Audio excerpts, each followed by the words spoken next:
Delaware has had a pretty decent charter school growth curve over the last few years, but about a year and a half ago, maybe 2 years ago, the winds started to change, and there are some very politically influential special interest groups that have decided that charter schools are frankly too successful.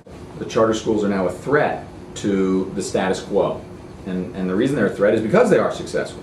And so about 2 years ago there was a concerted effort that was begun that has really become very, very strong to shut down school choice in the state of Delaware, to try to limit the ability of charter schools to open, to function properly, and to be successful. And by every measure, our charter schools are amazingly successful. Some of our charter schools are listed as the most successful, some of the most successful schools in the nation.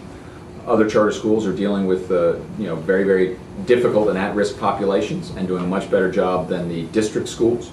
And the status quo, who likes the go along to get along, quote unquote, Delaware way, is using the Delaware way to shut down charter schools, shut down their access to be able to build new buildings and finance their own growth, shut down the ability for people to start new charter schools, shut down the ability for charter schools to add grades.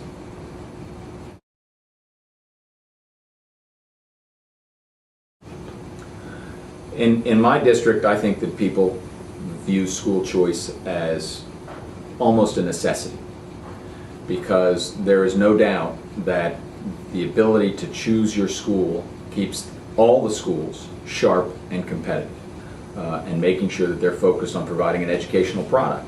And in my district, an education is an extremely important aspect to every family, whether they have children of school age or not, because we know that an educated population is a population that's going to be successful, and school choice has been very successful in and around northern Newcastle County and in my district, and people very much like school choice.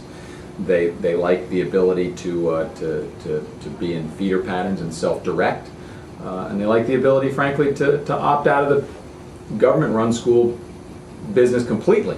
And so when you have those three different facets, the private schools, the charter schools, and the regular district schools, everybody benefits.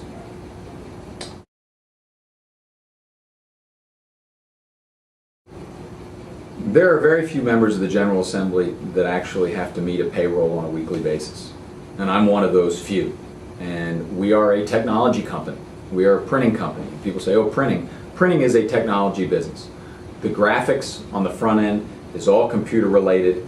The ability to get those files to a digital press today with print on demand, variable data, database work, it is an information technology industry. And I understand what it takes to bring in high-tech entrepreneurs, scientists, and the like to come and start businesses. And Delaware, frankly, has failed miserably in that effort. We have put a biotech center in Newark and have left it very underfed and underutilized, while we've been spending money on all sorts of boondoggles elsewhere in the state and blowing money left and right.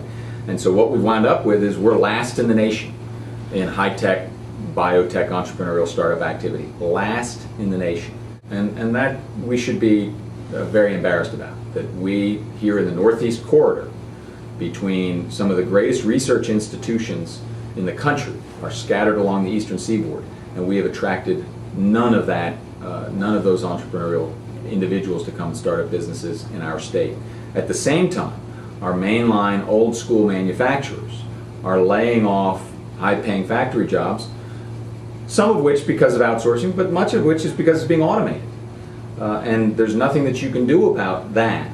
If you buy a press today, that's a one-person operation, where 7-8 years ago that press took 3 people to operate. With automation and computer technology, it only takes 1. Those jobs are gone. They didn't go away. They're just overseas. They're gone. And we need to be able to bring in knowledge workers into the state of Delaware.